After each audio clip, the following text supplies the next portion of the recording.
I'm Madeline Spear, and welcome to VLA. Today we're going to be doing another episode of Inside VLA. We are going to be interviewing the director, some of the production crew, and cast of Greater Tuna. Come on, let's go.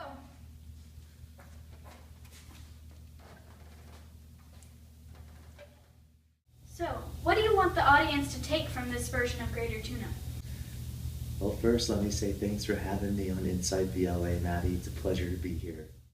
I just want them to have a good time, first and foremost, and then I want them to be able to realize that, you know, at the end of the day, we're all one large community, which is what this show is about.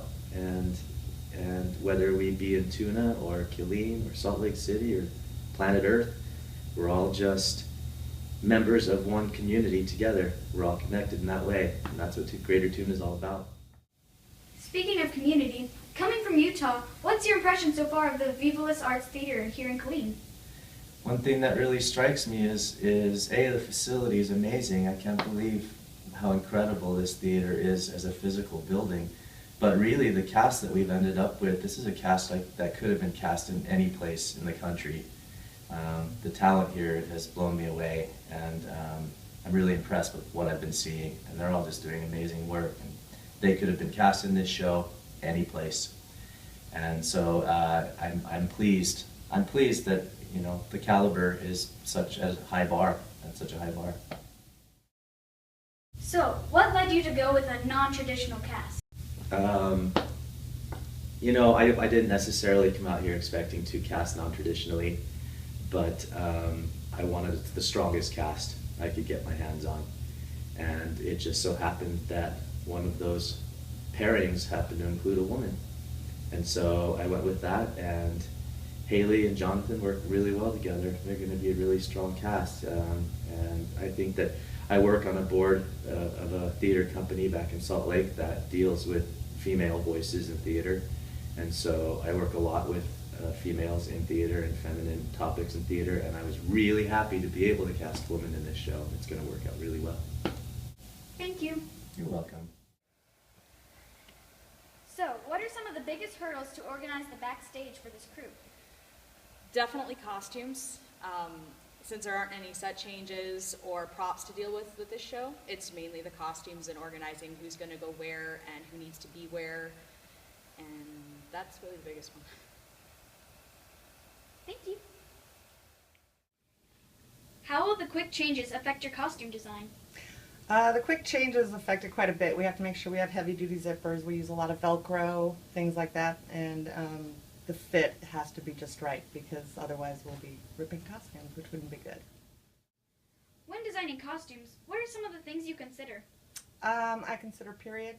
I consider actor comfort, durability, and cost. There are many different people with many different voices.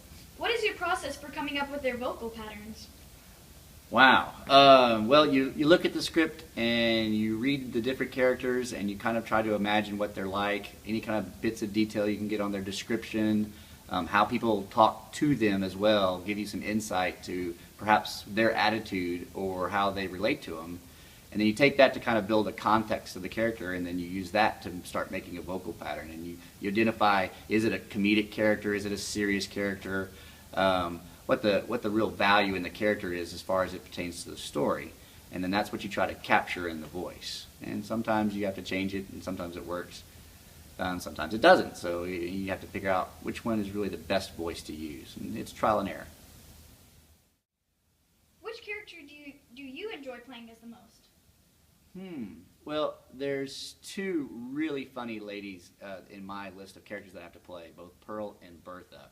And they are an aunt and a niece, and they're older ladies, and they're very, very character rich, in that they have a lot of things to say, and they fluctuate up and down in what they're doing, and they get excited, they're very sentimental at times. So it's a lot of fun to play all the different ups and downs with those two characters. So I'm looking forward to being those two ladies. I don't think I often say I look forward to being a lady, but there you have it. Thank you. You've done many shows and directed a few as well. Where will this show rank in the challenges you've faced? I think this show is a different kind of challenge that I've never experienced before. Normally you put all of your focus into one character as an actor, and this time I have to split that focus between 10 different characters, but they all still need that same amount of attention. So it's a new kind of challenge. What character will you enjoy playing as the most? I think I'm going to enjoy playing Vera the most. She is just hilarious in how awful she is. She is just unaware of what is going on in the world, but she thinks she is better than all of it. So that's going to be fun to play. Thank you. Thank you. Come on out to the show at VLA, premiering November 15th. Come buy your tickets now. Buy 'em now. Buy one or two. Get another one for your a aunt. couple of 'em. Go get a couple for everybody. That's a wrap. Wrap it on up. Wrap it up. Let's just take it on out and put it outside. Wrap it up. Yep, we're done.